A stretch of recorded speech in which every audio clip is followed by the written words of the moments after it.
आयुकामर्थसिद्धये प्रथमं वक्रतुण्डं च एकदन्तं द्वितीयकं तृतीयं कृष्णपिङ्गाक्षं गजवक्त्रं चतुर्थकं लम्बोदरं पञ्चमं च षष्ठं विकटमेव च सप्तमं विघ्नराजेन्द्रं धूम्रवर्णं तथाष्टकं नवमं बालचन्द्रं च दशमं तु विनायकम् एकादशं गणपतिं द्वादशं तु गजाननं द्वादशैतानि नामानि त्रिसन्ध्यं पठेन्नर न च विघ्नभयं तस्य सर्वासिद्धिकरं प्रभो विद्यार्थी लभते विद्यां धनार्थी लभते धनं पुत्रार्थी लभते पुत्रान् मोक्षार्थी लभते गतिं जपेत् गणपतिस्तोत्रं षड्भिर्मासे फलं लभेत् संवत्सरेण सिद्धिं च लभते नात्र संशयः अष्टोऽप्यो ब्राह्मणेभ्यश्च लिखित्वां यः समर्पयेत् तस्य विद्या भवेत् सर्वा गणेशस्य प्रसादतः इति श्रीनारदपुराणे सङ्कटनाशनं गणपतिस्तोत्रं सम्पूर्णम्। प्रणम्यं शिरसा देव गौरीपुत्रं विनायकं भक्तावासं स्मरे नित्यम् आयुकामर्थसिद्धये प्रथमं वक्रतुण्डं च एकदन्तं द्वितीयकं तृतीयं कृष्णपिङ्गाक्षं गजवक्त्रं चतुर्थकं लम्बोदरं पञ्चमं च षष्ठं विकटमेव च सप्तमं विघ्नराजेन्द्रं धूम्रवर्णं तथाष्टकं नवमं बालचन्द्रं च दशमं तु विनायकम् एकादशं गणपतिं द्वादशं तु गजाननं द्वादशैतानि नामानि त्रिसन्ध्यं पठेन्नर न च विघ्नभयं तस्य सर्वासिद्धिकरं प्रभो विद्यार्थी लभते विद्यां धनार्थी लभते धनं पुत्रार्थी लभते पुत्रान् मोक्षार्थी लभते गतिं जपेत् गणपतिस्तोत्रं षड्भिर्मासे फलं लभेत् संवत्सरेण सिद्धिं च लभते नात्र संशयः अष्टोऽप्यो ब्राह्मणेभ्यश्च लिखित्वां यः समर्पयेत् तस्य विद्या भवेत् सर्वा गणेशस्य प्रसादतः इति श्रीनारदपुराणे सङ्कटनाशनं गणपतिस्तोत्रं सम्पूर्णम्। प्रणम्यं शिरसा देव गौरीपुत्रं विनायकं भक्तावासं स्मरे नित्यम् आयुकामर्थसिद्धये प्रथमं वक्रतुण्डं च एकदन्तं द्वितीयकं तृतीयं कृष्णपिङ्गाक्षं गजवक्त्रं चतुर्थकं लम्बोदरं पञ्चमं च षष्ठं विकटमेव च सप्तमं विघ्नराजेन्द्रं धूम्रवर्णं तथाष्टकं नवमं बालचन्द्रं च दशमं तु विनायकम् एकादशं गणपतिं द्वादशं तु गजाननं द्वादशैतानि नामानि त्रिसन्ध्यं पठेन्नर न च विघ्नभयं तस्य सर्वासिद्धिकरं प्रभो विद्यार्थी लभते विद्यां धनार्थी लभते धनं पुत्रार्थी लभते पुत्रान् मोक्षार्थी लभते गतिं जपेत् गणपतिस्तोत्रं षड्भिर्मासे फलं लभेत् संवत्सरेण सिद्धिं च लभते नात्र संशयः अष्टोऽप्यो ब्राह्मणेभ्यश्च लिखित्वां यः समर्पयेत् तस्य विद्या भवेत् सर्वा गणेशस्य प्रसादतः इति श्रीनारदपुराणे सङ्कटनाशनं गणपतिस्तोत्रं सम्पूर्णम्। प्रणम्यं शिरसा देव गौरीपुत्रं विनायकं भक्तावासं स्मरे नित्यम् आयुकामर्थसिद्धये प्रथमं वक्रतुण्डं च एकदन्तं द्वितीयकं तृतीयं कृष्णपिङ्गाक्षं गजवक्त्रं चतुर्थकं लम्बोदरं पञ्चमं च षष्ठं विकटमेव च सप्तमं विघ्नराजेन्द्रं धूम्रवर्णं तथाष्टकं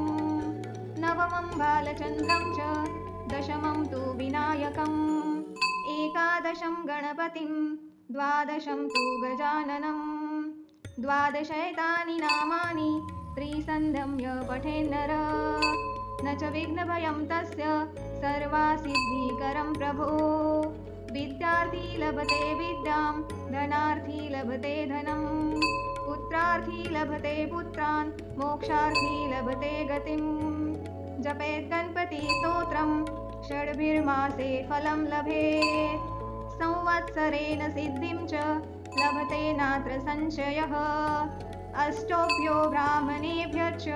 लिखित्वां यः समर्पयेत् तस्य विद्या भवेत् सर्वा गणेशस्य प्रसादतः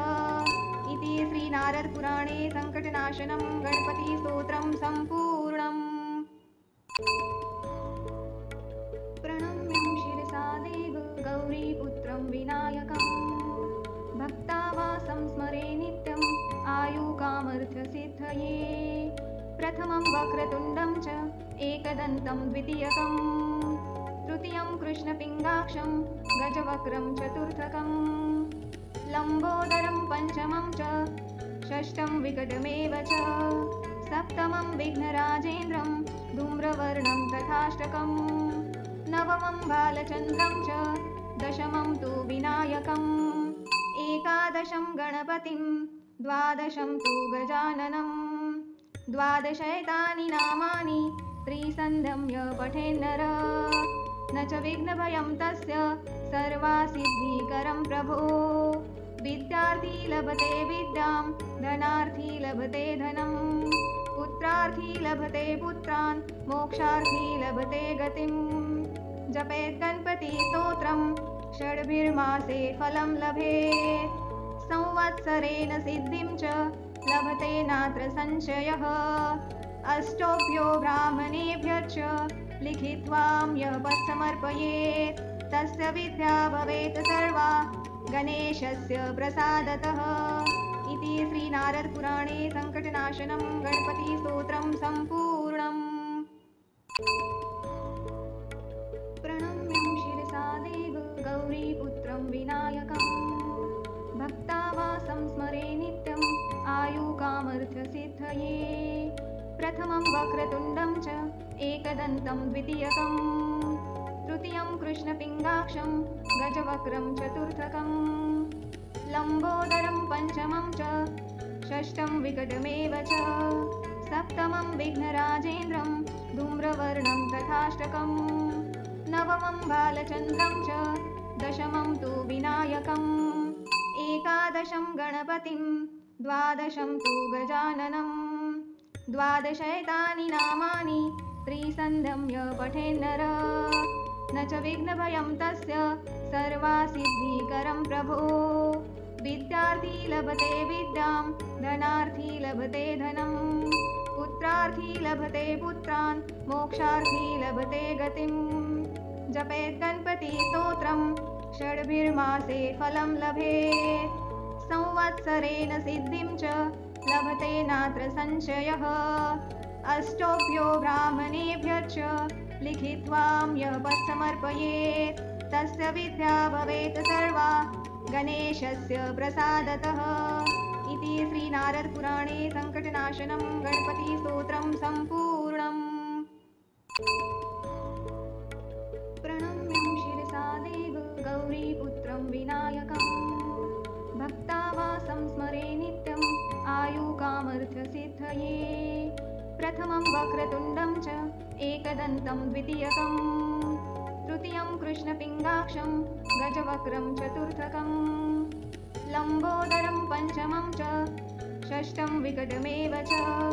सप्तमं विघ्नराजेन्द्रं धूम्रवर्णं तथाष्टकं नवमं बालचन्द्रं च दशमं तु विनायकम् एकादशं गणपतिं